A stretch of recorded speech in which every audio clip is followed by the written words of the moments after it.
Hello po sa inyong lahat mga ka-crypto. Ako po si Pinoy Crypto Trader at sa video na ito ay atin pong pag-uusapan ang tungkol dito sa Trust Wallet ni Binance, kung saan ang sabi po rito ay Binance-owned Trust Wallet faces fresh scrutiny in US. Kaya yan ang nagmamay-ari po nitong si Trust Wallet na ito ay mismong si Binance.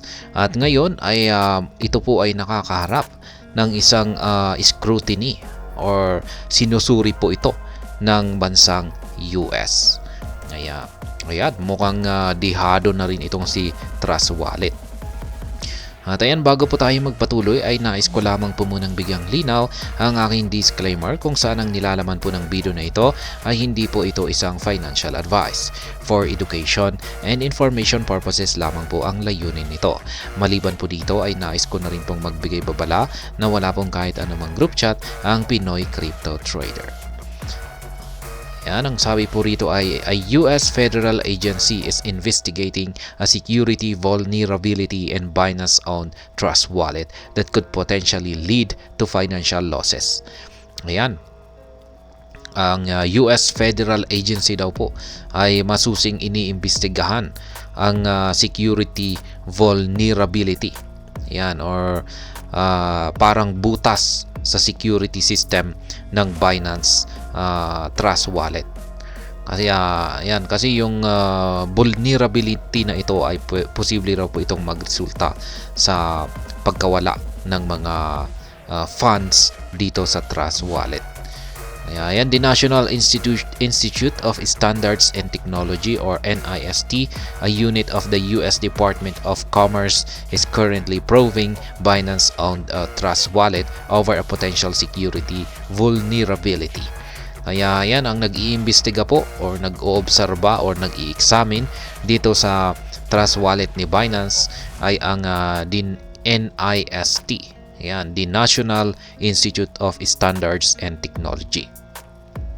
Trust Wallet faces potential security breach. Kaya yan, mukhang nakakaharap daw po itong si Trust Wallet ng posibleng security breach or yung kanilang security system ay posibleng pasukin ng masasamang tao or mukhang may kakayan silang pasukin ito dahil sa may butas yung kanilang security system. According to a recent report, the security flaw is associated with a version of Trust Wallet that has misused a feature dubbed the Trezor Crypto Library. Kaya yan, mukhang yung security flaw na ito or yung butas sa security ng Trust Wallet ay yung kanyang version kung saan ay gumagamit po siya ng feature na tinatawag nilang Trezor Crypto Library. Following the misuse of the Trezor Crypto Library, the US agency said the flaw could help attackers generate mnemonic words that can be used to steal users' funds from their Trust Wallets.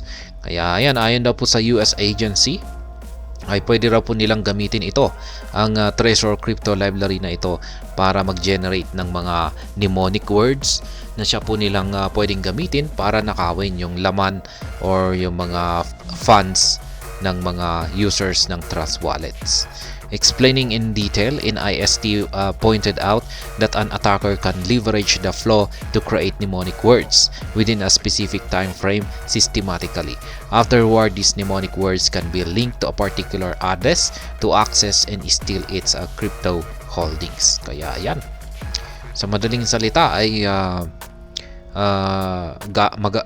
gagamitin po nila yung mnemonic words na ito. Ayan, para i-link sa target po nilang address at sila ay magkakaroon ng access dito at magagawa na po nilang nakawin ang laman nito.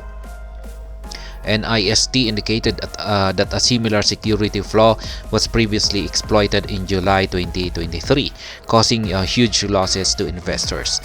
In the meantime, NIST has commenced on investigation to ascertain the real-world effect of the vulnerability. Kaya ayan, meron daw pong isang pangyayari na nangyari dito.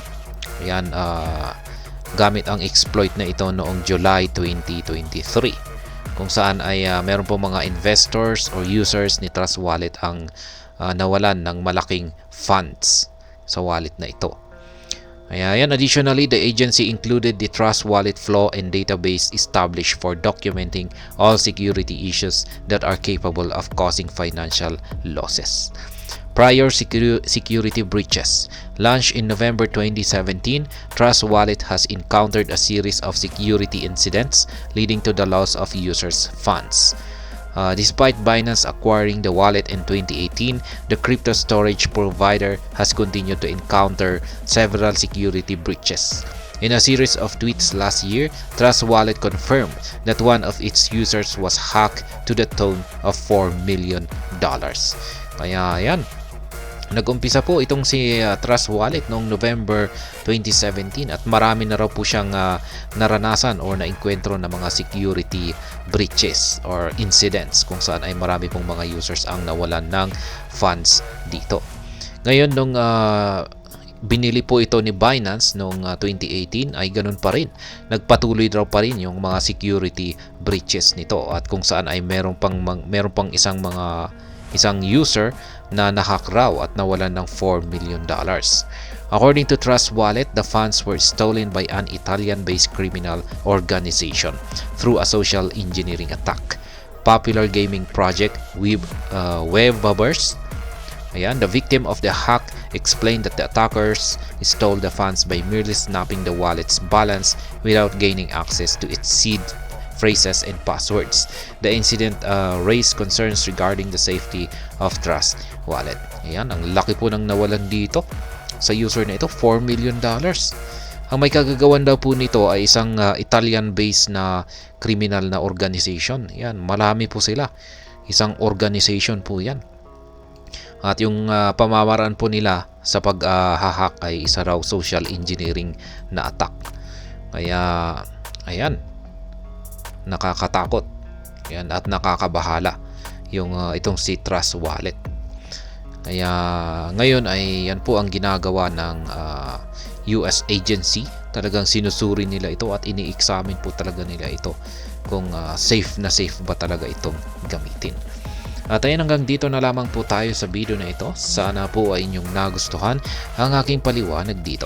Kung inyo po itong nagustuhan ay pakiclick lamang po ang like button nito. Para naman po sa mga bago lamang dito, kayo po ay aking inaanyayahan para mag-subscribe. Pakiclick na rin po ang bell icon nito dahil ito po ang siya magsisilbing notification nito sa mga bago kong videos na akin pong ina-upload sa aking YouTube channel na ito. Marami pong salamat sa panonood, ingat po tayo lagi at God bless po sa ating lahat.